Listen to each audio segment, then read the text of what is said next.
আরে গোরা কাঁচা সোনা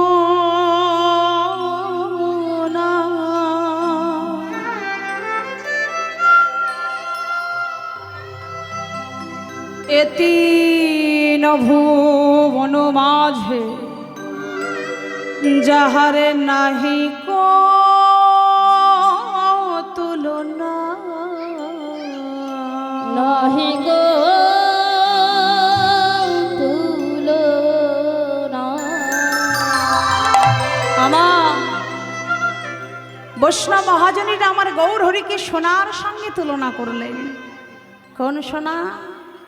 বহির্জগতের সোনা নয়, বহির্জগতের সোনা যেগুলো আমরা অলংকার হিসেবে অঙ্গে ধারণ করি, এই সোনা আর আমার গৌর সোনা, দুটো সোনার মধ্যে কিন্তু পার্থক্য আছে, মানে তফাৎ আছে।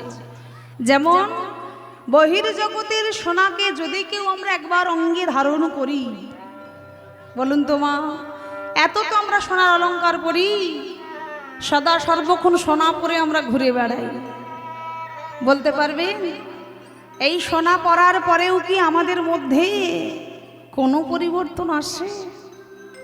এই সোনা পরে, সোনার পরশে কি আমরা কেউ কখনো পরিবর্তন হতে পেরেছি? পারিনি। হ্যাঁ, একটা পরিবর্তন আসে, সেটা হলো বহির্জগতের সোনাকে অঙ্গে ধারণ করলে আমাদের মাঝে অহংকার জন্ম নেয়, জীব অহংকারী হয়ে যায়। সোনা অঙ্গে পড়েছে, দেখাতে হবে লোককে, অহংকারী হয়ে যায়। এটা বহির্জগতের সোনা অঙ্গে নিলে আমাদের এই রূপ পরিবর্তন হয়। কিন্তু আমার গৌর সোনা, যে জানে আমার গৌর সোনা একবার হৃদয় মাঝে ধরিতে পারে। আমার দুটো সোনার মধ্যে তফাৎটা দেখুন। বহির্জগতের সোনাকে অঙ্গে নিলে আমরা অহংকারী হয়ে যাই, আর গৌর সোনাকে যদি একবার আমরা অঙ্গে ধারণ করতে পারি, যদি একবার তাকে হৃদয় মাঝে ধরতে পারি, আমাদের কি হয় জানো? যদি কেউ আমার গৌর সোনাকে একবার হৃদয় মাঝে ধরিতে পারে, তারে কি হয় জানো? সে জানে আমি যা পেয়েছি, আমি হলাম এই আসল ধনের ধনী। সেই আসল ধনের ধনকে বুকে নিয়ে তারা সর্বস্ব ছেড়ে গাড়ি বাড়ি বিষয় বৈভব আত্মীয় স্বজন পরিজন সবাইকে ত্যাগ করে বলে তারা পথের কাঙাল।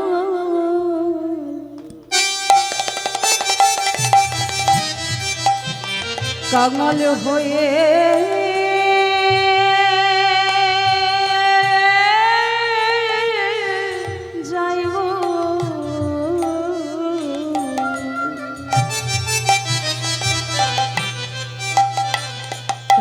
পথে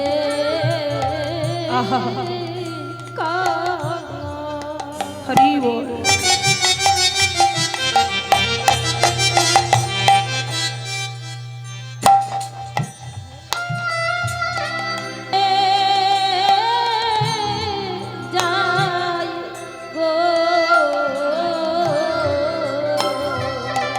আহা গৌরী তোমার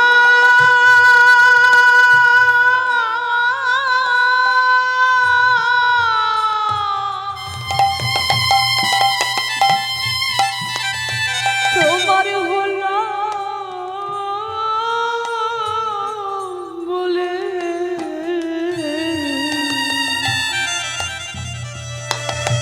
সে যে পথে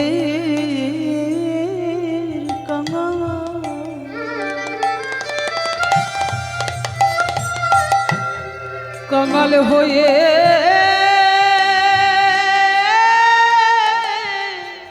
যাই গো।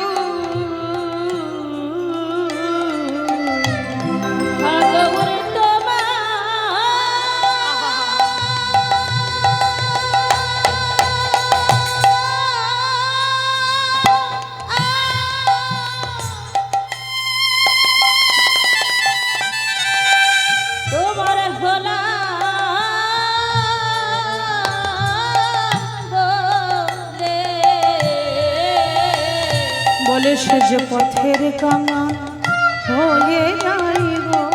ভগবান তোমার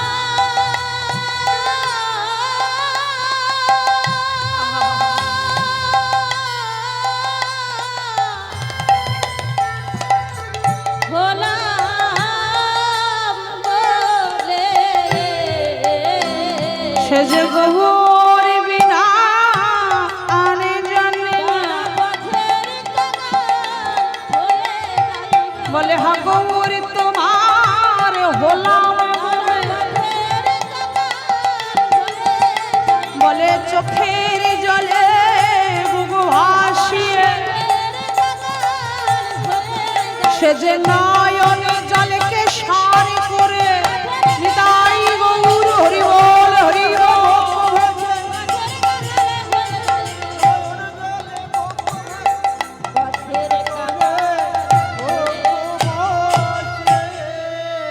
আমার গৌর সোনাকে হৃদয় ধরতে পারলে সে সর্বস্ব ত্যাগ করে দেয়, কিন্তু আমরা তো গৌর সোনাকে হৃদয় ধরতে পারিনি। আমরা বহির জগতের সোনাকে ধরেছি, তাই আমরা আত্ম অহংকারে অহংকারী হয়ে আছি, মান অভিমানে মঞ্চে বসেই আছি। আগে কিছু পেতে গেলে আগে আমাদের নামতে হবে। ভগবানে বললেন ওরে তোরা নাম নাম নাম, তোরা নাম নাম, ওই মানে অভিমানে মঞ্চ হতে তোরা একেবারে নিচে নাম। কিন্তু আমরা ওই যে বিষয় বৈভব আত্মীয় স্বজন পরিজনে পেয়ে আত্ম অহংকারে অহংকারী হয়ে বসে আছি, তাকে ডাকবার মতো বিন্দু মাত্র সময় আমাদের কাছে নেই। দেখুন, অনেকে মনে মনে ভাবছে গৌর সোনাকে যদি পাই তবে না হয় সব ছেড়ে সেই সোনাকে হৃদয় মাঝে ধরবো, কিন্তু সেই সোনাটা পাবো কোথায়? পেলে তো না হয় হৃদয় ধরি, দেখি তাকে হৃদয় ধরি আমাদের মাঝে কোনো পরিবর্তন আসে কিনা। কেননা বহির জগতের সোনাকে অঙ্গে নিলে অহংকারী হয়ে যায়, আর গৌর সোনাকে হৃদয় নিলে সোনার পরশে সেও সোনা হয়ে যায়। তাই অনেকে ভাবতে পারি যে গৌর সোনাটা পেলে না হয় হৃদয় ধরবো, তা পাবো কোন জায়গায়? আমার বহির জগতের সোনাকে পেতে গেলে আমাদের কোথায় যেতে হয়? দোকানে। কোন দোকানে? স্বর্ণকারের দোকানে। এটা বহির জগতের সোনার সন্ধান স্বর্ণকারের দোকানে গেলে পাবেন, কিন্তু আমার এই গৌর সোনাকে পেতে গেলেও যেতে হবে দোকানে। আমার এই সোনাকেও পেতে গেলে দোকানে যেতে হবে, তবে স্বর্ণকারের দোকানই নয়। কথাটার মাঝে ডুবে দিয়ে দেখুন, দিলেই বুঝতে পারবেন। দোকানে দোকানে দোকানে দোকানে দোকানে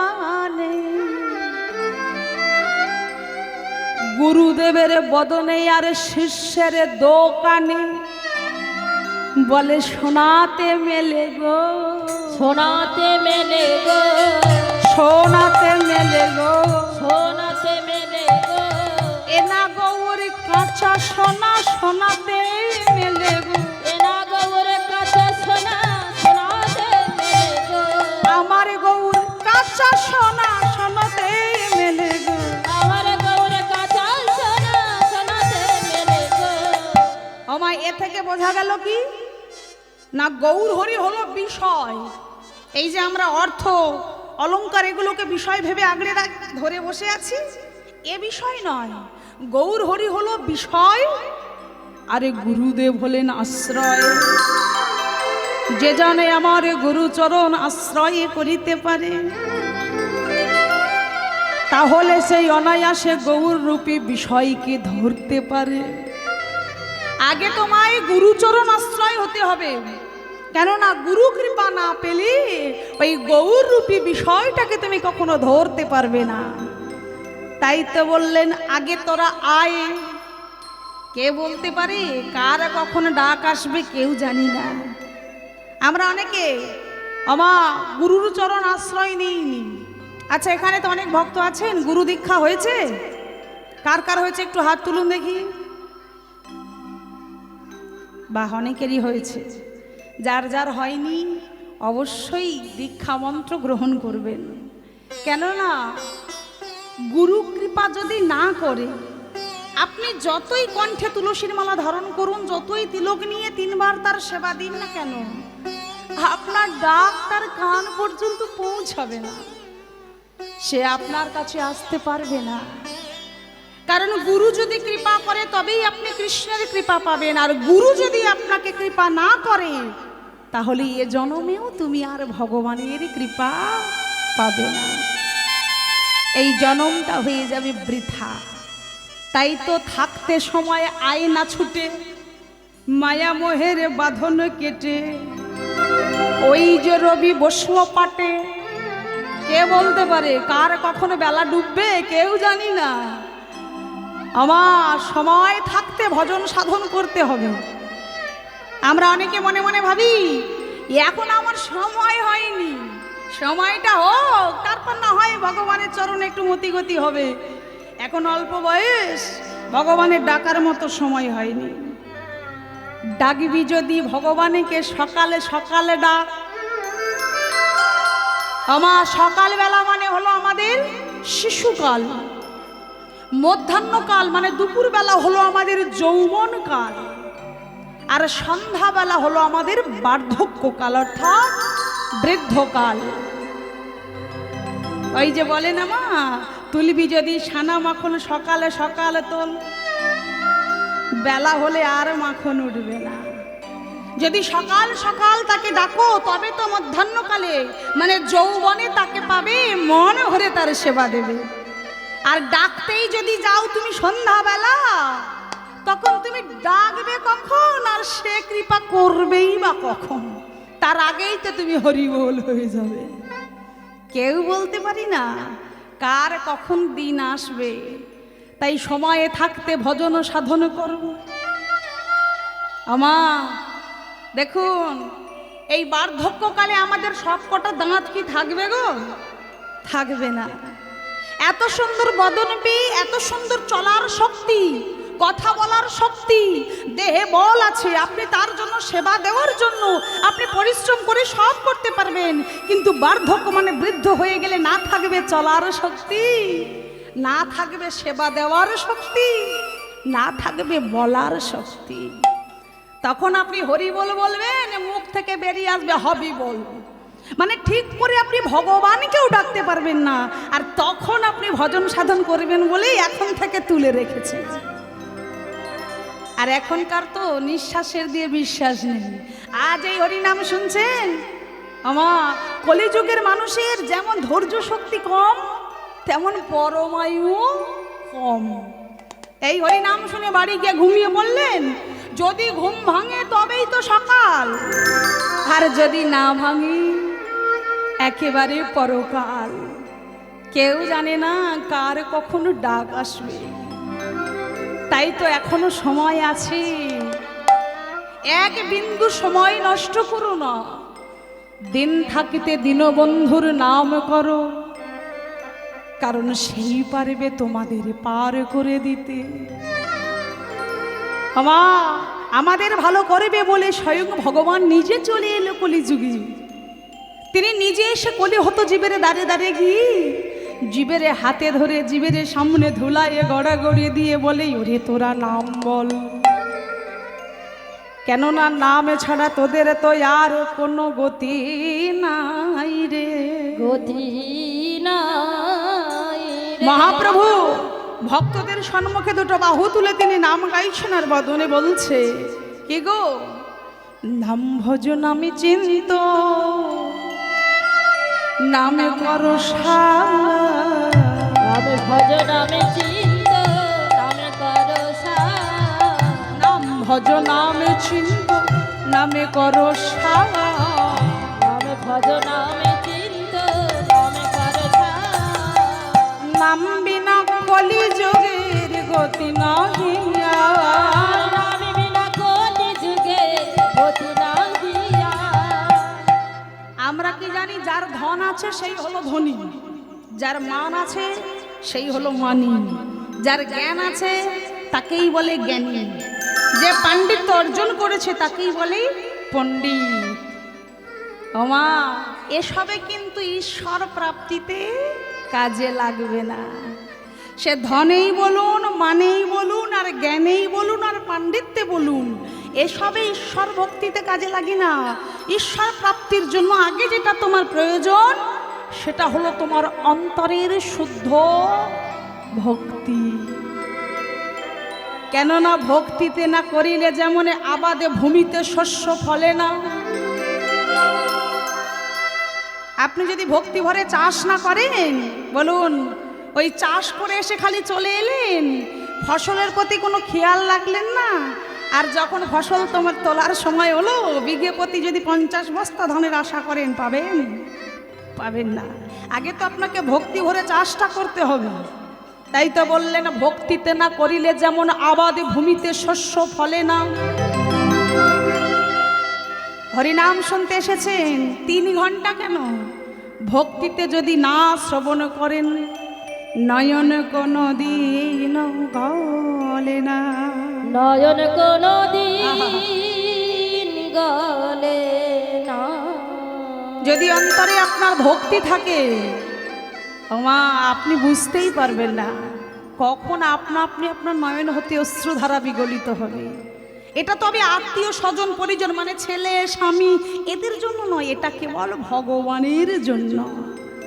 আর তার জন্য যদি আপনি 1 বিন্দু বাড়ি পরিশ্রম করে এখান থেকে যেতে পারে, ভগবান আপনাকে 4 গুণ ফেরত দিয়ে যাবে। আমার সে কারো ঋণ রাখে না। আমার ভগবান 2টি বস্তু সহ্য করতে পারে না। এক হলো ভক্তের অহংকার। যদি কোনো ভক্ত তার অন্তরে বিন্দু মাত্র অহংকারকে পোষণ করতে পারে, ভগবান সেই ভক্তকে সহ্য করতে পারে না। ঠিক যেমন 1 বালতি গরুর দুধে 1 বিন্দু গোচনা পড়ে গেলে যেমন দুধটাই নষ্ট হয়ে যায়, ঠিক তদ্রূপ কোনো ভক্ত যদি অন্তরে বিন্দু মাত্র অহংকার জন্ম নেয়, সে যদি একবার মনে মনে ভাবতে শুরু করে আমি প্রভুর বড় ভক্ত হয়ে গেলাম গো, এই অহংকার ভগবান মেনে নেয় না। আর এই অহংকারের জন্য তার সম্পূর্ণ ভক্তিটাই নষ্ট হয়ে যায়। ভগবান যেমন অহংকার সহ্য করতে পারে না, ঠিক তেমন ভক্তি। আমার এই ভক্তিতে যদি কারো নয়নে জল একবার বাহিত হতে পারে, ভগবান সেই ভক্তর কাছ থেকে উপেক্ষা করে চলে যেতে পারে না।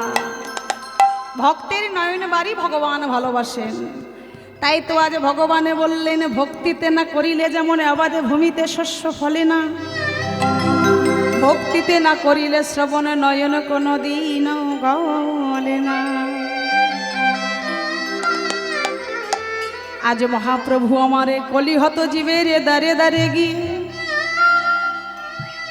2 হেমি দণ্ড বাহু তুলে বলে, ওরে কলিরিজি তোরা একটিবার আমার সাথে নামে বল ভজনা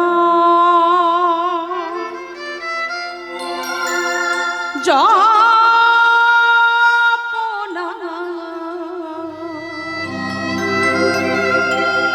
লহনা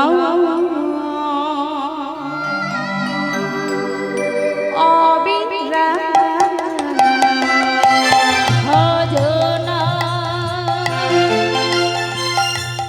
জপনা লহনা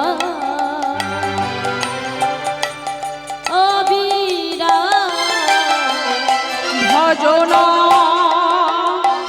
জপনা লহনা অবিরা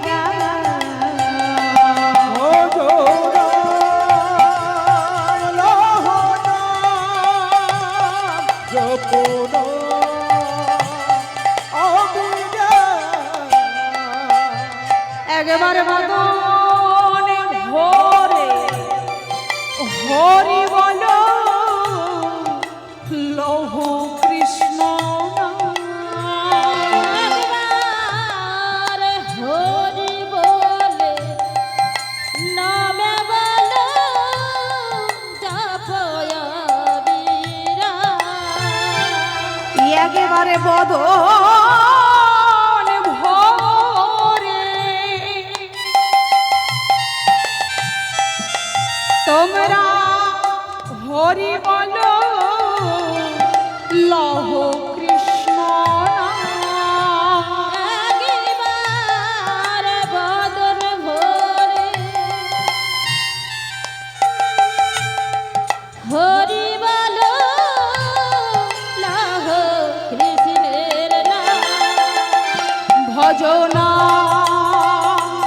জপনা লহ নাম অবিরাম ভজনা জপনা নিতাই গৌর হরি বল হরি বল। ভজনা দাঁড়ে দাঁড়িয়ে গিয়ে নাম প্রচার করছেন। তাই তো মহাপ্রভু আমার কৃষ্ণ ভক্তদের ঘরে কৃষ্ণ নাম প্রচার করছেন। আর যারা আমার মহাপ্রভুকে ভালোবাসে না তারা মহাপ্রভুকে দেখেই ছুটে ঘরে ঢুকে যায় আর ঘরে দরজা জানালা বন্ধ করে দিত। পাষণ্ড নিন্দুক যারা, কিন্তু আমার মহাপ্রভু কি করতো জানো? তিনি তো করুণাময় প্রেমের দয়াল, সে যে এসেছে আমাদের ভালো করবে বলে। যতই পালিয়ে যাক না, ভগবান দেখে দেখে ঠিক তাদেরই দরজার সামনে এসে উচ্চ স্বরে নাম করতেন, মানে চিৎকার করে। কেন? কারণ এই নাম যে করবে তার মঙ্গল, আবার যে শুনবে তারও মঙ্গল। দেখুন, এই নামের কিন্তু একটা নিজস্ব দাৈহিক শক্তি, মানে দাৈহিক ক্ষমতা আছে। যেমন আগুনের একটা নিজস্ব দাৈহিক শক্তি। যেমন আপনি আগুনে যদি হাত দেন, হাত কিন্তু আপনার পুড়বেই। আগুন কি বলবে যে না ও ভুল করে দিয়েছে, থাক ওর হাত পোড়াবো না? বলবে না। আপনি জানতে হোক আর অজান্তে হোক হাত দিলেই হাত পুড়বে। এটা হলো আগুনের দাৈহিক ক্ষমতা। ঠিক তদ্রূপ নামের একটা নিজস্ব দাৈহিক শক্তি। আপনি হেলায় হোক অবহেলায় হোক, নাম যদি একবার কর্ণদ্বারে প্রবেশ করতে পারে, একদিন না একদিন নামের কার্যশিক ফলবেই ফলবে। তাই তো মহাপ্রভু ওই পাষণ্ড নিন্দুকের দরজার সামনে গিয়েই চিৎকার করে নাম গাইতেন। কেন? তিনি চাইতেন যে আমার এই নামের ধ্বনি যেন দরজা জানালা ভেদ করে ওদের কর্ণে গিয়ে প্রবেশ করে। কারণ ওরা নাম না করুক, ওদের হয়ে আমি নাম করছি, আমার নাম শুনে ওদেরও যেন মঙ্গল হয়। দেখো মা, আজকে যখন সবাই মিলে একত্রিত হয়েছি, যেই নাম হলো আমাদের একমাত্র পারাপারের তরি, তাহলে আজ একটু নাম করা যাবে কি? সবাই মিলে একসাথে গাইবো কিন্তু আমার হবে তো?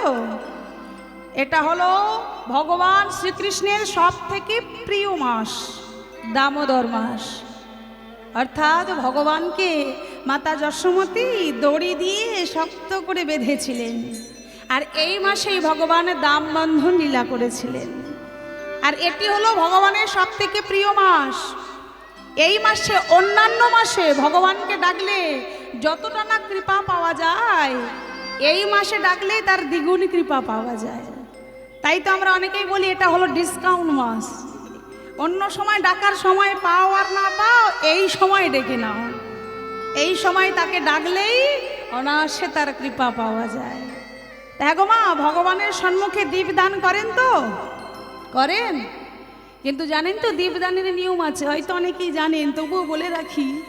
তুলসী তলায় বা ভগবানের সম্মুখে দীপদান করতে গেলে যেন ওই সরিষার তেল বা অন্য কোনো তেল দিয়ে দেবেন না, একমাত্র ঘৃত তেল বা তিলের তেল। দেখুন, ওই প্রদীপ দেওয়ারও একটা নিয়ম। যেমন আপনি এই প্রদীপটা নিয়ে একেবারে সরাসরি ভগবানের সামনে দিয়ে দিলেন, এটা করলে হবে না। প্রদীপটা নিয়ে ভগবানের চরণের কাছে, ওই ঘৃতর প্রদীপ নিয়ে ভগবানের চরণে বা কর্পূরের প্রদীপ নিয়ে ভগবানের চরণে আপনি 4 বার ঘোরাবেন। ভগবানের চরণের কাছে 4 বার, ভগবানের নাভি কমলে মানে নাভির কাছে 2 বার, ভগবানের নাভির কাছে 2 বার ঘোরাবেন। আর ভগবানের মুখমণ্ডলে মানে বদন পানে 3 বার ঘোরাবেন। আর সমগ্র দেহ পানে 7 বার ঘোরাবেন। তারপর আপনি ওই দীপটি দান করে দেবেন। যদি মাটির প্রদীপ হয় সেটি একবার গ্রহণযোগ্য, আর পিতলের প্রদীপ বা অন্য কোনো প্রদীপ হলে সেটি আপনি ধুয়ে পরিষ্কার করে আবার ব্যবহার করতে পারেন, কিন্তু মাটির প্রদীপ একবারই গ্রহণযোগ্য। এই দিনে মা, এই দামোদর মাসে যদি প্রত্যেক দিন ভগবানের চরণে একটি করে দীপদান করা যায়, স্বর্গ তীর্থ ভ্রমণ করে আপনি যে পুণ্য অর্জন করবেন, ওই দীপদান করে আপনি সমস্ত পুণ্যের ফল পেতে পারেন। ভগবানের এই মাসে কোনো ভক্তকে তিনি বিফলে যেতে দেয় না, সবার ডাকে তিনি সাড়া দেন এবং সবাইকে কৃপা করেন। তাই চলুন, আজকে যখন এসেছি ভগবানের এই প্রিয় মাস, চলুন আমরা সবাই মিলে একটু তার নাম গাইব, তার একটু গুণানুকীর্তন গাইব।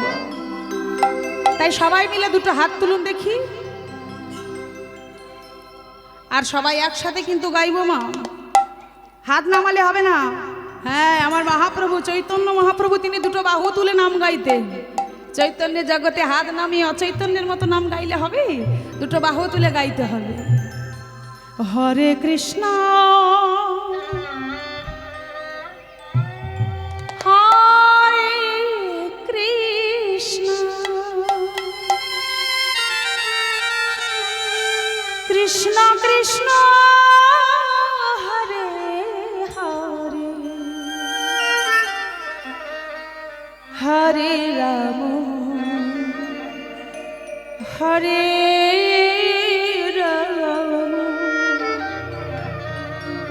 আমা একটু ভক্তি ভরে গান, দেখবেন আপনি বুঝতে পারবেন, আপনার নয়ন হতে আপনা আপনি অশ্রুধারা হয়ে যাবে। রাম রাম হরে হরে হরে কৃষ্ণ হরে কৃষ্ণ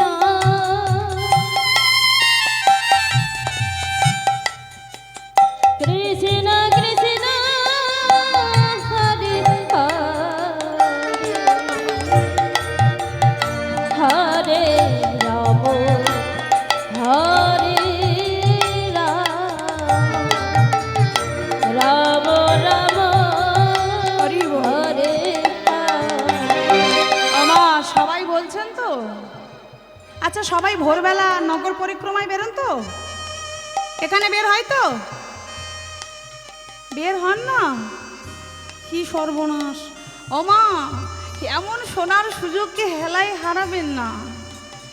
যা কপালে আছে মা, সেটা ভগবানই আছে, সেই ঠিক করে রেখেছে। এইভাবে সংসার মায়াজালে নিজেকে জড়িয়ে ফেলবেন না। একটা দিন তো অন্তত ভগবানের জন্য আমরা সময় বের করতেই পারি, কি মা পারি না? ছেলের জন্য সময় দিই, নাতি নাতনি মেয়ে জামাই বাড়িতে এলে ভালো মন্দ রান্না করে খাওয়াই, তখন বেশ সময় পাই, তখন এতটুকু কষ্ট হয় না। চোখের ঘুম উড়ে যায় বাড়িতে মেয়ে জামাই এলে, কুটুম্ব আত্মীয় স্বজন এলে ভালো মন্দ রান্না করে খাওয়াতে থাকি, তখন কষ্ট হয় না। আর ভগবানের জন্য একটু কষ্ট করতে পারবেন না মা? একটু প্রভাতকালে তার নাম গাইতে পারবেন না?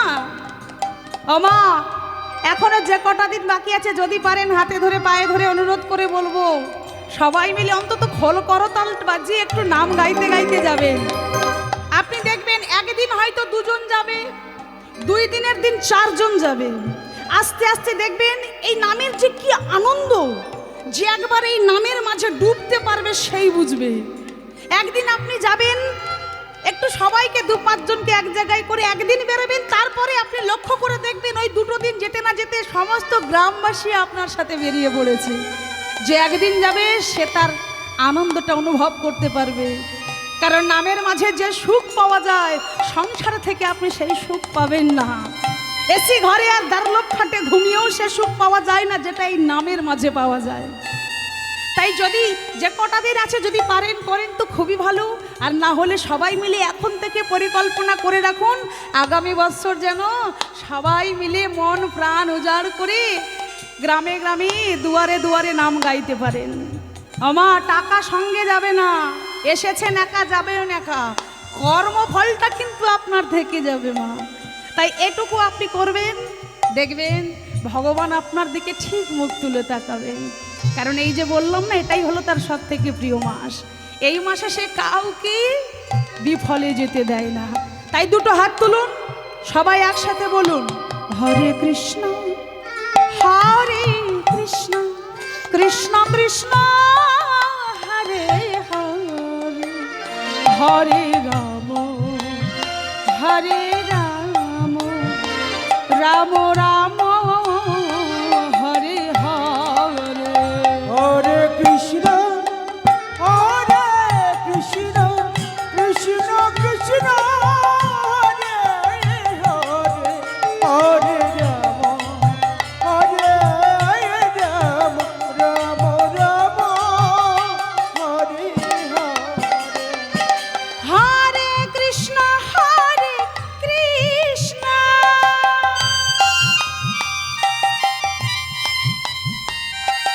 কৃষ্ণ কৃষ্ণ হরে হরে, হরে রাম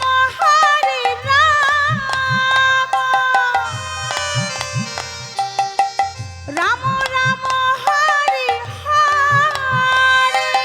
হরে কৃষ্ণ সবাই একটু উচ্চ স্বরে বলুন, জোর করে। কৃষ্ণ কৃষ্ণ হরে হরে, হরে রাম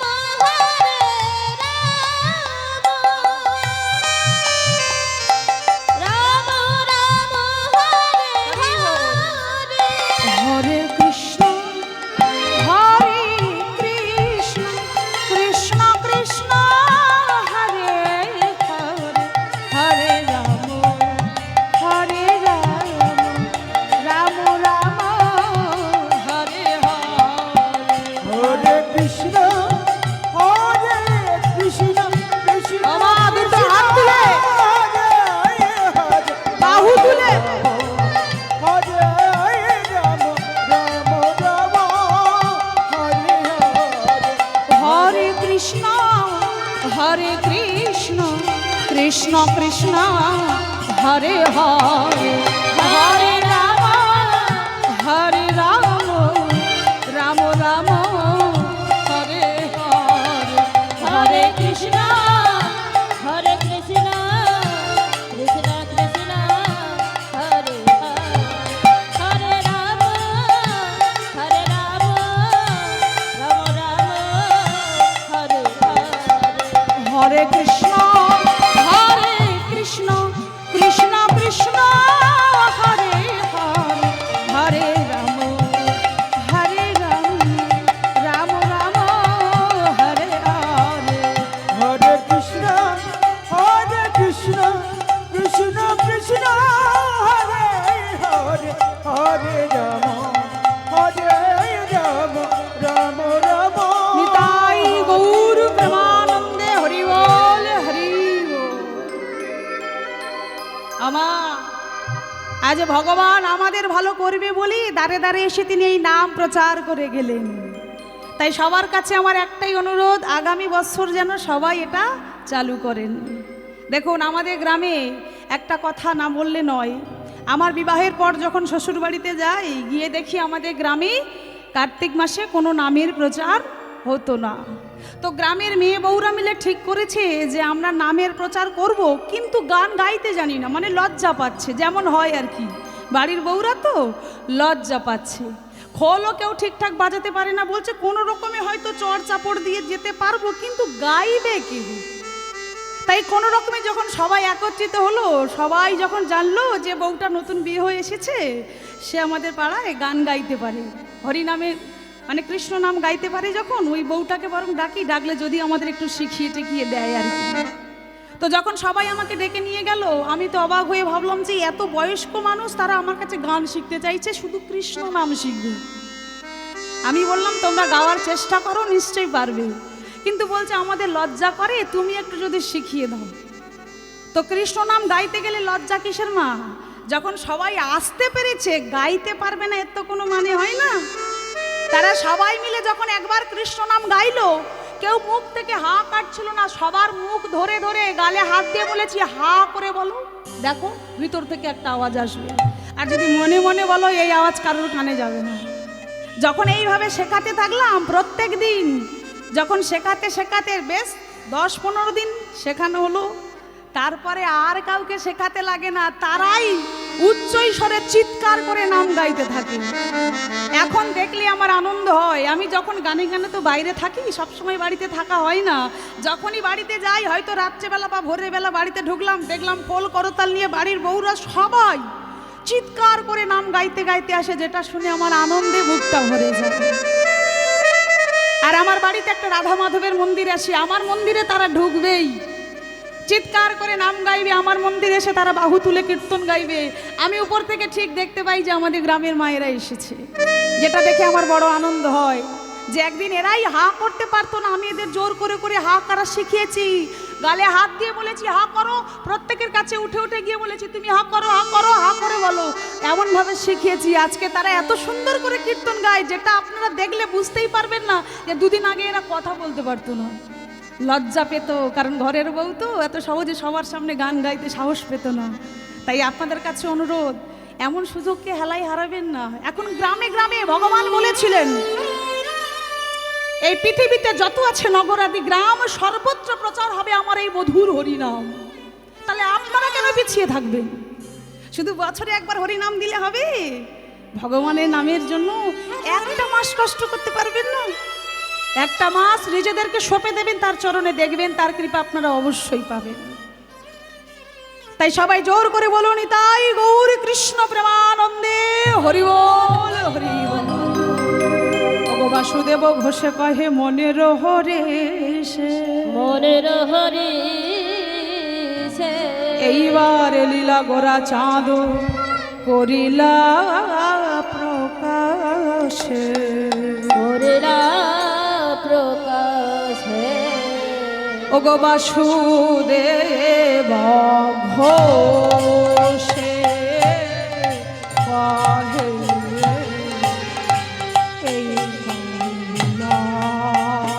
ও প্রকাশ হলো বাসুদেব ঘোষে কহে এইবার লীলা প্রকাশ হলো বাসুদেব।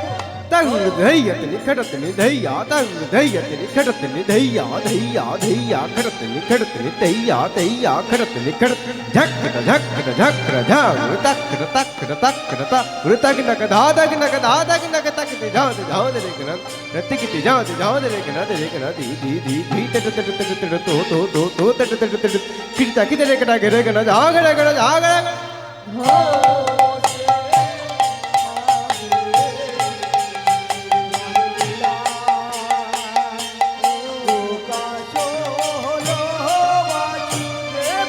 धक धाऊ तकड़ धाऊ तकड़ नकड़ नकड़ धाऊ तक गदी गना तक गदी तिउड़ी जागना जाओ तिउड़ी जागना जाओ तिउ कत्ता घने रे कत्ते टे टे कत्ता के घने रे कत्ता कत्ता हे तत्ता कत्ता के दागिना झाकी हे तत्ता कत्ता के दागिना झाकी हे तत्ता कत्ता के हक धाऊ तकड़ धाऊ धरे घने जागना धाऊ धरे घने नगरे जागना धाऊ जागना जागना धाऊ धाऊ धक धनक धनक धन धैया तक धनक धनक धैया धैया गिरदा गिरदा गड़ धैया धैया गिरदा गिरदा त जा जा गिरदा गिरदा गिरदा त ताजा जा जा जा तक द त ताजा जा जा जा तक द त ताजा जा जा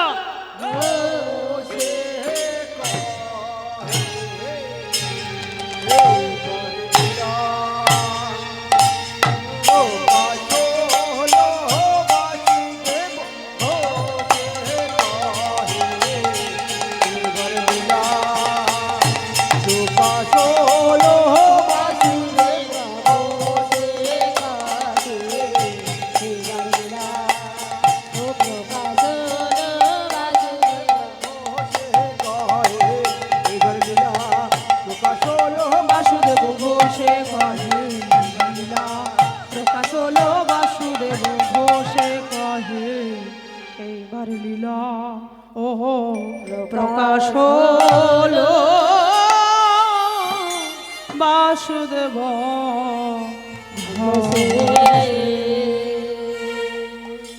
জরাধে। এতক্ষণ ছিলাম নদিয়া নবদ্বীপ ধাম, এবার প্রবেশ করলাম আমরা মধুময় শ্রীধাম বৃন্দাবন।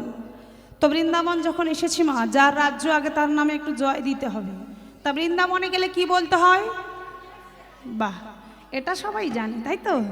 আর সেই সঙ্গে একটু উলুধ্বনি, উলুধ্বনি করা যাবে? একটু দিয়ে দেখাও।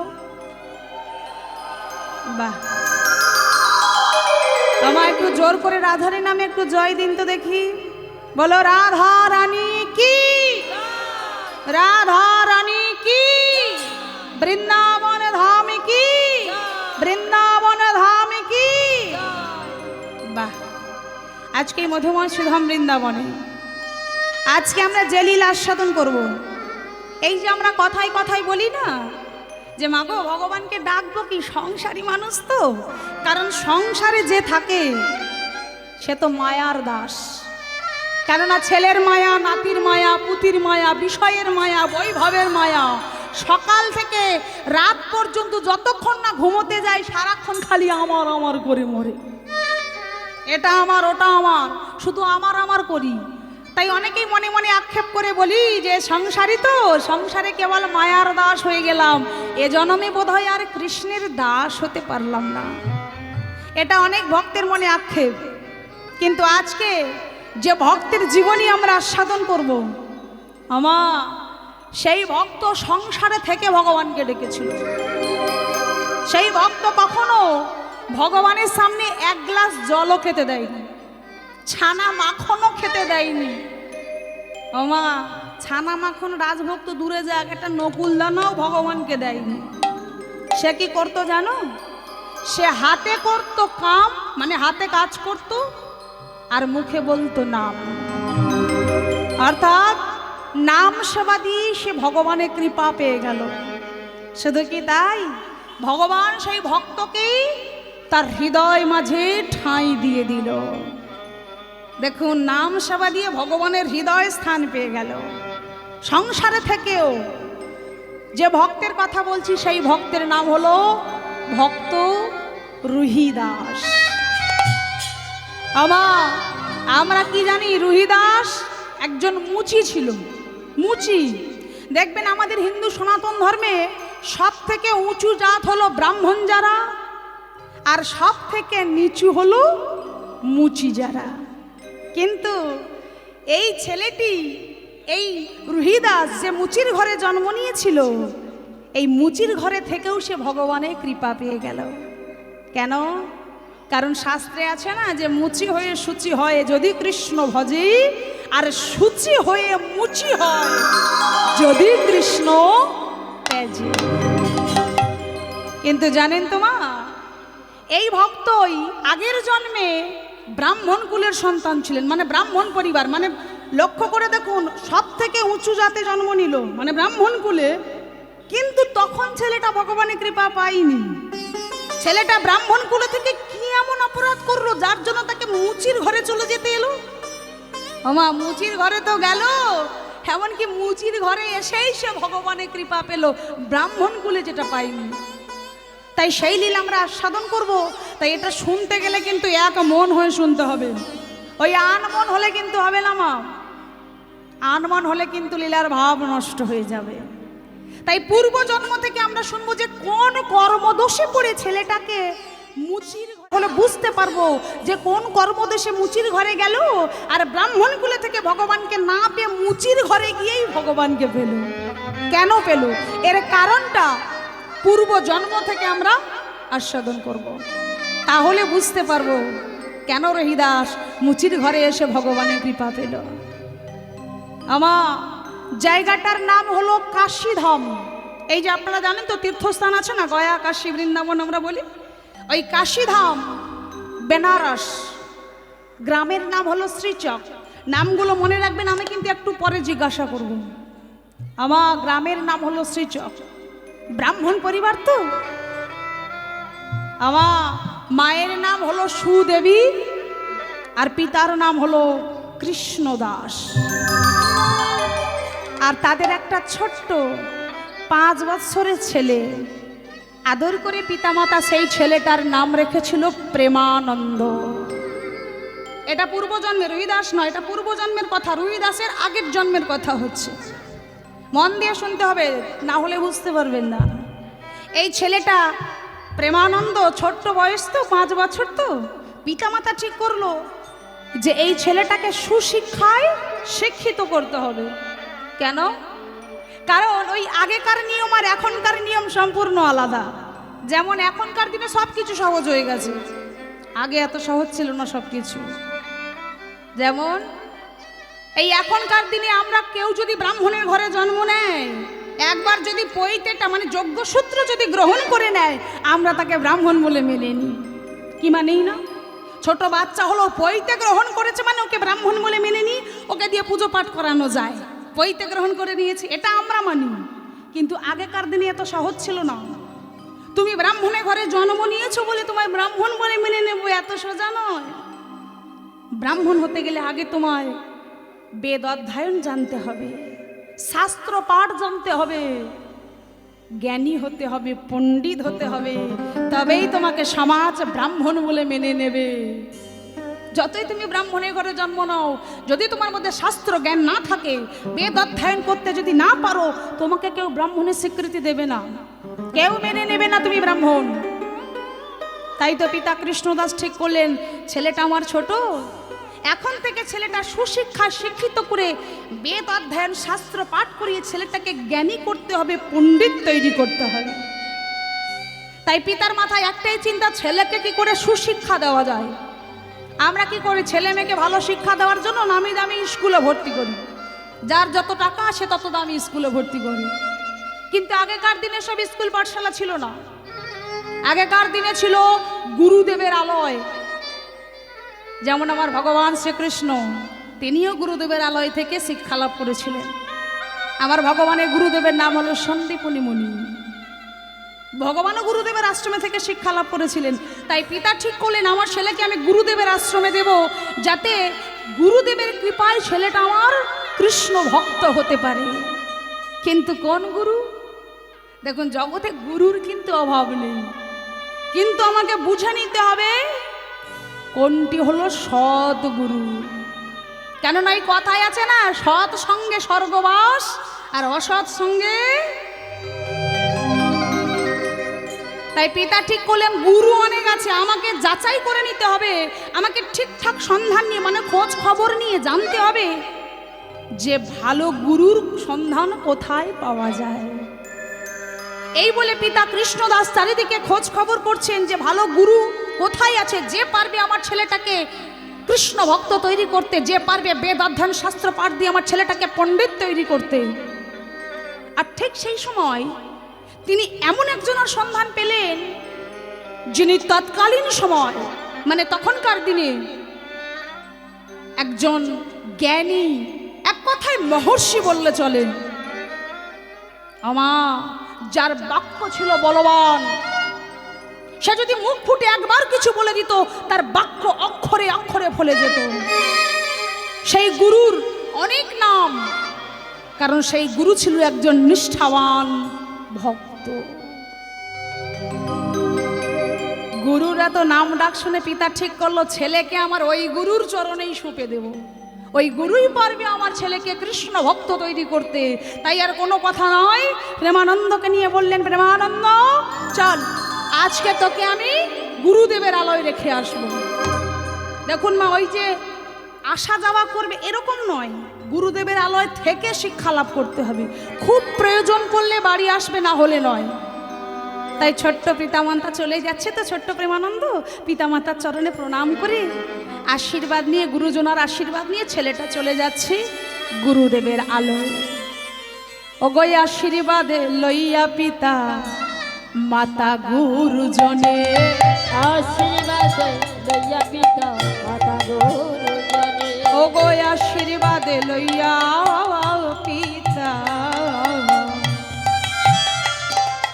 মাতা গুরুজনে, আশীর্বাদ লইয়া পিতা মাতা গুরুজনে, চলিলেন প্রেমানন্দ শ্রী গুরু ভবনে, চলিলেন প্রেমানন্দ শ্রী গুরু ভবনে, চলিলেন প্রেমানন্দ শ্রী গুরু ভবনে, চলিলেন প্রেমানন্দ শ্রী গুরুর ভবনে।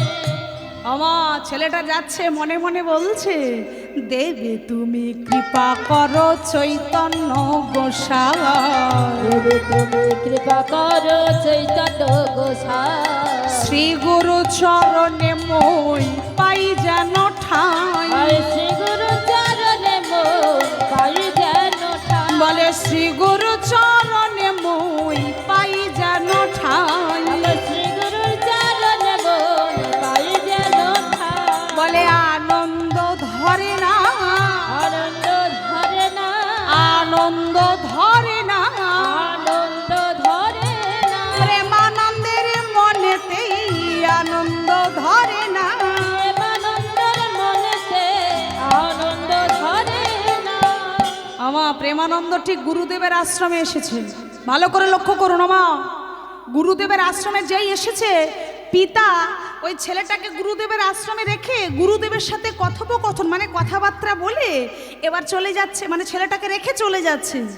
তা যাওয়ার সময় পিতা ছেলেটাকে ডেকে বাইরে এনে, মানে গুরুদেবের আড়ালে, গুরুদেব নেই সেখানে, বাইরে এনে আশ্রমের বাইরে ডেকে এনে চলে যাচ্ছে, তো তাই কাছে ডেকে ছেলেটাকে আদর করছে। প্রেমানন্দ, ও বাবা তুই যেন মন খারাপ করিস না বাবা, আমি যাচ্ছি মাঝে মাঝে তোকে দেখতে আসব, কিন্তু যাওয়ার আগে একটা কথা বলবো, তুই আমার কথাটা মন দিয়ে শোন, তুই আমার কথাটা মেনে চলবি, কখনো যেন আমার কথার অন্যথা করিস না। দেখুন আমরা যেরকম ছেলে মেয়েকে নতুন স্কুলে দিলে বলে আসি না, এই বাবা দুষ্টুমি করবি না, দিদিমণি বা স্যার যা বলবে সব শুনে চলবি, অবাধ্য হোস না, আমরা শিখিয়ে দিই না, ঠিক তেমন বাবা শিখিয়ে দিচ্ছ। বাবা আমি তো চলে যাচ্ছি, যাওয়ার আগে তোকে একটা কথা বলছি, কথাটা ভালো করে মন দিয়ে শোন, যেন আমার কথার অন্যথা করিস না। ছোট্ট ছেলেটা বাবার কথাটা শুনছে। পিতা কৃষ্ণদাস ছেলেটার মাথায় হাত বোলাতে বোলাতে বলছে, ও বাবা এতদিন তোর জীবনে আমরা মানে তোর বাবা মাই ছিলাম তোর সব, কিন্তু আজকের পর থেকে আমরা আর তোর কেউ নয়, আজকের পর থেকে জেনে রাখ তোর গুরুই হলো তোর জীবনের সর্বে সর্বা। তোর গুরুদেব যখনই তোকে যা বলবে তোর জীবন চলে যায় যাক, তুই কখনো গুরু বাক্য লঙ্ঘন করবি না,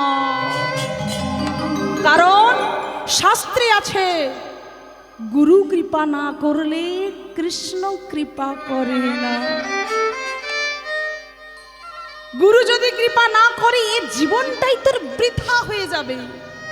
কথাগুলো ভালো করে বুঝবেন, বাবা কিন্তু শিখিয়ে দিচ্ছে কথাগুলো, যে গুরু যদি তোকে কৃপা না করে এই জীবনটা তোর আর কোনো কাজে লাগবে না, ভগবানের সেবায় লাগবে না। গুরু কৃপা পেলে অনায়াসেই তুই কৃষ্ণ কৃপা পেয়ে যাবি।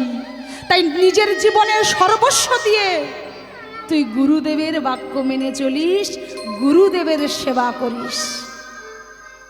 কথাটা বলেই ছেলেটার বদনে চুম্বন করে বাবা ফিরে গেল। দেখুন বাবা কিন্তু ছেলেটাকে শিখিয়ে দিল, কথাগুলো কি বললো মনে আছে তো?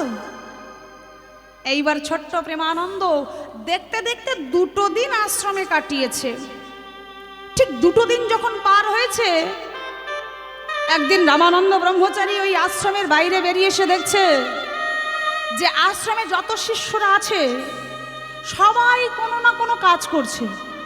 দেখুন মা আশ্রমে তো থাকতে গেলে একটু কর্ম করে খেতে হবে, বসে বসে খেলে তো হবে না।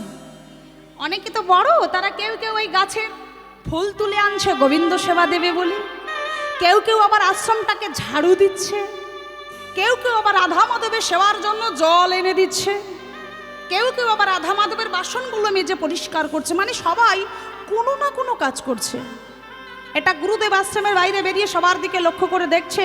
আর ঠিক সেই সময় ওই দুদিকে দেখতে দেখতে হঠাৎ লক্ষ্য পড়লো দূরে একটা গাছের নিচে একটা ছোট্ট ছেলে ধুলো মানে বালুকা রাশি নিয়ে খেলা করছে। এটাই গুরুদেবের চোখে পড়ল। গুরুদেব দূর থেকে ছোট্ট বাচ্চাটাকে দেখে চিৎকার করে ডাক দিলেন, খোকা,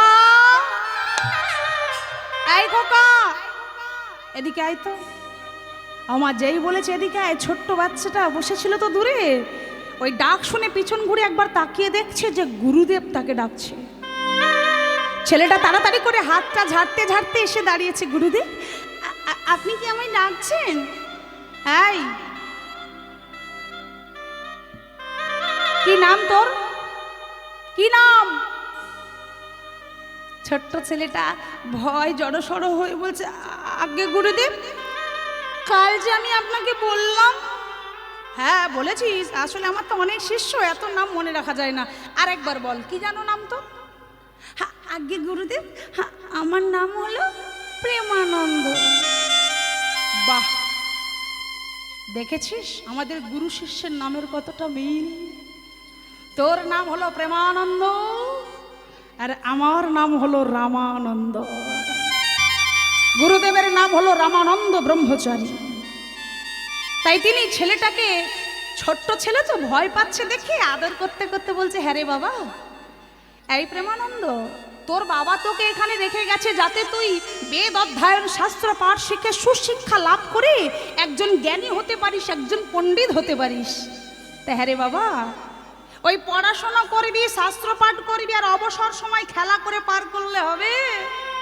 হ্যাঁ, এখানে থাকতে গেলে কিছু কর্ম করে খেতে হয়, বসে বসে খেলে হয় না।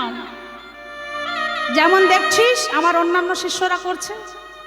এখন যেই কথাটা বলেছে ছেলেটা, চারিদিকটা ঘুরে ঘুরে দেখলো। কি দেখছে না, সবাই কোনো না কোনো কাজ করছে। ছোট্ট প্রেমানন্দ বলছে, আগে গুরুদেব, আমি তো জানি না, আপনি আমাকে বলুন আমায় কি কাজ করতে হবে, আমি সব কাজ করতে পারি। কি তুই পারিস? হ্যাঁ। কি পারিস? কেন? আমি ওদের মতো ঝাড়ু দিতে পারি, আমি ওদের মতো ফুল তুলতে পারি, জল আনতে পারি।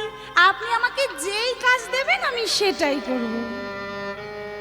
ছোট্ট ছেলে, গুরুদেব বলছে, হ্যারি, যারা কাজগুলো করছে তারা তোর থেকে বয়সে অনেক বড়। কেউ 8 বছর, কেউ 10 বছর, কেউ 12 বছর, তুই সবার ছোট, মাত্র 5 বছর। তুই বলছিস ঝাড়ু দিবি, তুই ঠিকঠাক করে ঝাঁটা ধরে ঝাড়ু দিতে পারবি? ময়লা পরিষ্কার করতে পারবি? পারবি না। ফুল পাড়তে যাবি, গাছের ডালে তোর হাত পাবে, তোর জন্য আরেকজন লোক নিয়ে যেতে হবে গাছের ডালটা নইয়ে দেওয়ার জন্য। এসব কাজ তোর দ্বারা হয়? তুই যে জল এনে দিবি, একটা বালতি জল দিলে চাকিয়ে সোজা হতে পারবি? এসব কাজ তোর দ্বারা হবে না। প্রেমানন্দ আধো আধো সুরে বলছে, তাহলে গুরুদেব আপনি যে বললেন আমাকে কাজ করতে হবে? হ্যাঁ, যখন আমি বলেছি কাজটাও তোকে আমি দেব। কি কাজ?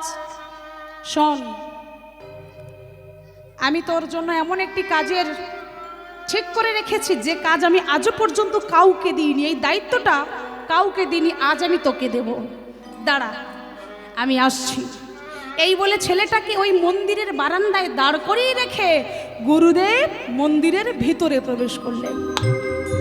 আমার মন্দিরের ভিতর থেকে বেশি নয়, একেবারে ছোট্ট, খুব বেশি বড় নয়, একেবারে ছোট্ট সাইজের একটা ঝোলা। ঝোলা, ঝোলা মানে বোঝেন তো? ওই ঝোলাটা এনে গুরুদেব হাতে দিয়ে বলছে, প্রেমানন্দ এই নে ধর। আমার ঝোলা দেখলে কারোর বুঝতে বাকি থাকে না, এটা কেবল ভিক্ষার কাজে লাগে, এটা সবাই জানে। প্রেমানন্দ ঝোলাটা দেখে বলছে, ও তাহলে আমি বুঝি ভিক্ষা করব? কি মজা, আমি ভিক্ষা করব। গুরুদেব বললেন, দাঁড়া, এত আনন্দ পাওয়ার মতো কিছু হয়নি। ভিক্ষা তো করবি, তার আগে আমার কয়েকটা কথা একটু মন দিয়ে শুনে নে। শোন প্রেমানন্দ, এতদিন আমি আমার রাধা মাধবের সেবা নিজে ভিক্ষা করে এনে দিয়েছি। আজ থেকে এই ভিক্ষার দায়িত্বটা আমি তোকে দিলাম। শোন, এতদিন আমি নিজে ভিক্ষা করে এনে নিজে রন্ধন করে ভগবানের সেবা দিয়েছি।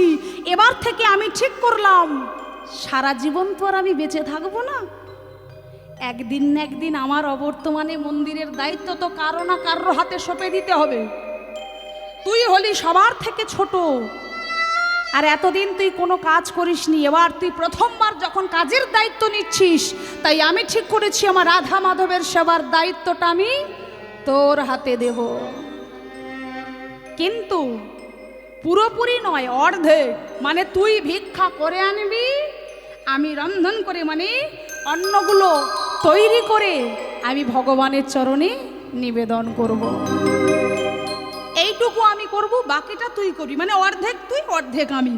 এ থেকে বোঝা গেল রাধা মাধবের সেবায় দুজন নিযুক্ত, গুরু শিষ্য। প্রেমানন্দ তাড়াতাড়ি করে, আমা পরনে একটা ধুতি পরেছিল, প্রভাতকালে তো তাড়াতাড়ি করে হাত মুখটা ধুয়ে এসে বলছে, গুরুদেব তাহলে আজকেই আমি ভিক্ষায় চলে যাই। ছোট্ট ছেলে তো আনন্দে আত্মহারা, গুরুদেব আমি প্রথম দিন আজ ভিক্ষাটা করে আনি। এখন এই বলে কাঁধে ঝোলাটা নিয়ে যখন বেরিয়ে যাচ্ছেন, গুরুদেব বললে, দাঁড়া, আমার কথা এখনো শেষ হয়নি। এই ভগবানের সেবার জন্য যে ভিক্ষা, এই ভিক্ষা করতে গেলে তোকে দুটো নিয়ম মানতে হবে। আমা কি বললেন? ভিক্ষা করতে গেলে দুটো নিয়ম মানতে হবে। প্রেমানন্দ বলছে, গুরুদেব ভিক্ষা করব আবার নিয়মের কি? আমি তো ঝোলাটা নিয়ে গিয়ে যার দরজায় দাঁড়াবো সেই ভিক্ষা দিয়ে দেবে, এর জন্য নিয়মের কি আছে? গুরুদেব বললেন, শোন বাবা, তোকে প্রথমে বলেছি আবারও বলছি, এটা কিন্তু যাতা ভিক্ষা নয়। এই ভিক্ষার তন্ডুল দিয়ে হবে আমার রাধা মাধবের সেবা। তাই এই ভিক্ষা করতে গেলে তোকে এই দুটো নিয়ম মানতেই হবে। বেশ, বলুন কি নিয়ম? প্রথম নিয়ম, আমার নিয়মটা আপনারাও শুনে রাখুন, আমি কিন্তু একটু পরে জিজ্ঞাসা করব। প্রথম নিয়ম,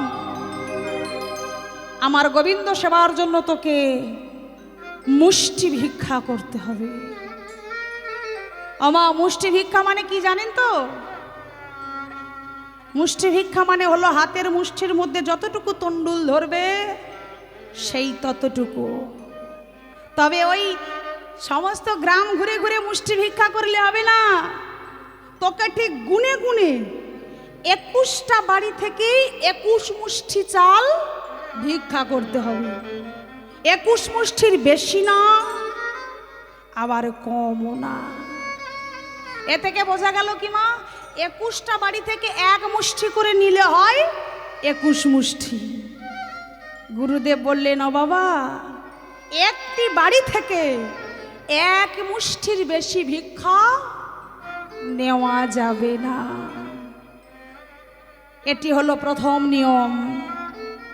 আর দ্বিতীয় নিয়ম, যখন তোর 21 মুষ্টি চাল ভিক্ষা হয়ে যাবে, ঝোলাটা নিয়ে আশ্রমে ফিরে আমাকে হয়তো দেখতে পেলি না, অন্য কোনো শিষ্যের হাতে ধরিয়ে তুই চলে গেলি, এমন করলে হবে না বাবা। আমি যেখানেই থাকি না কেন, তুই এই তন্ডুলের ঝোলাটা নিয়ে আমার হাতেই দিবি, কারণ আমি তো রন্ধন করব, আমার হাতেই দিবি, তন্ডুল আর কারো হাতে নয়। এই দুটো নিয়ম মেনে তুই প্রত্যেক দিন ভিক্ষা করবি। আমার নিয়মগুলো শুনে নিলেন তো? ছোট্ট ছেলেটা আজ প্রথম দিন ভিক্ষায় চলেছে। আমার গোবিন্দ সেবা দেওয়ার জন্য ছেলেটা ভিক্ষা করবে বলে কাঁধে ঝোলা নিয়ে বেরিয়ে পড়েছে। আমার শ্রী গোবিন্দে সেবার লাগি তোমরা ভিক্ষা গোবিন্দের ভিক্ষার লাগি তোমরা ভিক্ষা দাও। আমার শ্রী গোবিন্দের সেবার লাগি তোমরা ভিক্ষা আমার শ্রী গোবিন্দের সেবার লাগি তোমরা ভিক্ষা দাও। আজ প্রেম তন্ডুল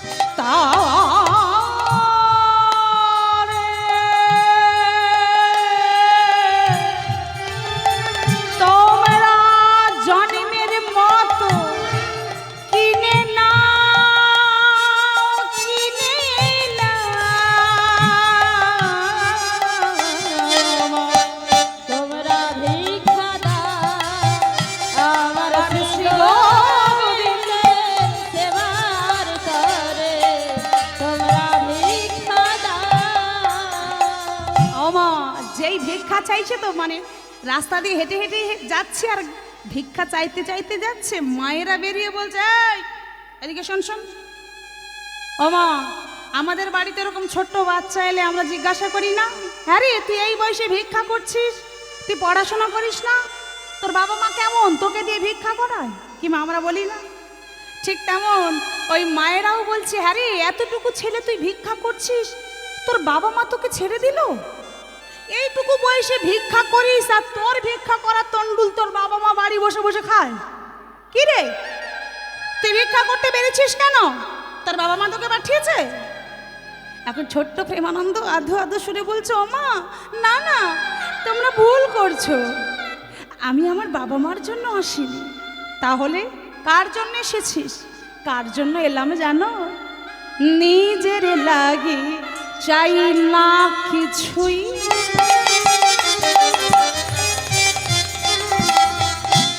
নিজের লাগি চাই না কিছুই, চাই যে তারি, কার জন্য? চাই যে তারি লাগে, নিজের জন্য চাই না কিছু,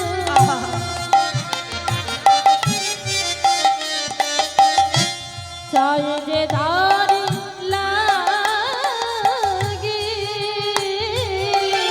বড়ই কাঙাল হই গো আমি, বড়ই পাগল হই গই আমি, তাই আজ তোমাদের দ্বারে আসি, শ্রী গোবিন্দের সেবার লাগি তোমরা ভিক্ষা দাও, গোবিন্দের ভিখার লাগে তোমরা ভিক্ষা দাও। আমা যেই বলেছে গোবিন্দ সেবা দেব, মায়েরা ছুটে এসে জড়িয়ে ধরে বলছে, এই ছেলে আগে বলবি তো, আমরা কি না কি ভাবলাম, দাঁড়া ভিক্ষা চাইতে তোর আমরা দিচ্ছি, এই বলে মায়েরা ছুটে ঘরে গিয়ে ঘরের ভিতর থেকে একেবারে থালা ভর্তি করে চাল এনে ছুটে এসেছে, কই দেখি দেখি তো ঝোলাটা দিয়ে দেখি বাবা, আমরা ভিক্ষাটা দিয়ে দিই, তো আমার সবাই থালা ভর্তি করে চাল এনেছে, ছেলেটাকে ভিক্ষা দেব। এবার আপনারাই বলুন গুরুদেবের আদেশ কি ছিল? 21 বাড়ি থেকে 21 মুষ্টি, মানে ওই 21টা বাড়ি থেকে 1 মুষ্টি করে চাল নিতে হবে। এখন মায়েরা তো থালা ভর্তি করে চাল এনেছে, প্রেমানন্দ বলছে, ওমা না না আমরা অত চাই না, তাহলে আমায় 1 মুষ্টি করে দিলেই হবে। বাহ, এই তুই বললি গোবিন্দ সেবা দিবি, আর যেই আমরা প্রসাদী করবার জন্য বেশি করে আনলাম আর বলছিস কিনা 1 মুষ্টি, এমনি 1 মুষ্টিতে হয় নাকি? তুই ওসব বুঝিস না, তুই ঝোলাটা দিয়ে আমরা দিয়ে দিচ্ছি। গুরুদেব কিন্তু বারবার বলেছেন, ও বাবা তোকে হয়তো মায়েরা জোর করে ভিক্ষা দিতে পারে, তুই কিন্তু নিবি না, তারা জোর করলে তুই তাদের বলিস আমার গুরুর আদেশ, আর এই কথাটা বললে কেউ তোকে জোর করবে না, কারণ তারা জানে একজন শিষ্যের কাছে গুরু বাক্য কতটা মূল্যবান। একজন শিষ্য তার জীবন দিয়ে দিতে পারে, কিন্তু গুরু বাক্য কখনো লঙ্ঘন করবে না। তাই গুরুদেব বারবার বলেছেন, তোর জীবনে যে কোনো পরিস্থিতি আসুক না কেন, তুই কখনো কোনো নিয়মের অন্যথা করবি না। মায়েরা যখন জোর করছে, ছোট্ট প্রেমানন্দ বলছে, ওমা গুরুর আদেশ আমি 1 মুষ্টির বেশি নিতে পারবো না। মায়েরা থালাটা নিয়ে দাঁড়িয়ে বলছে, দেখ বাবা গুরুদেবের আদেশ যখন আমরা তো আর জোর করতে পারি না, তা আমরা কি দিতে কি দিয়ে ফেলবো, হয়তো অপরাধ হয়ে যাবে বাবা, তার থেকে তুই নিজে তুলে নে।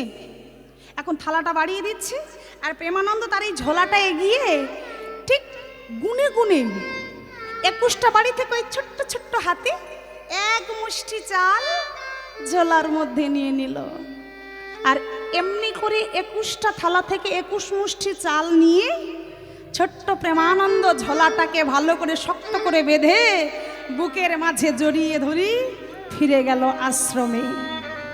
আর আশ্রমে গিয়ে ওই যে দ্বিতীয় নিয়ম কি করতে হবে, গুরুদেবের হাতে দিতে হবে।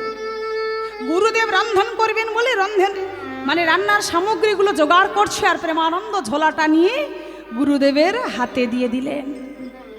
গুরুদেব মনে বড় আনন্দিত হলেন। সুন্দর করে সেই চালগুলো ধুয়ে পরিষ্কার করে চালগুলো ফুটিয়ে অন্ন তৈরি করলেন, মানে ভাত। এবার দেখুন সেবাটা দিচ্ছে কেমন ভাবে। আমা ভগবানের সামনে একটা থালায় ভাত দিলেন, ভাত মানে অন্ন,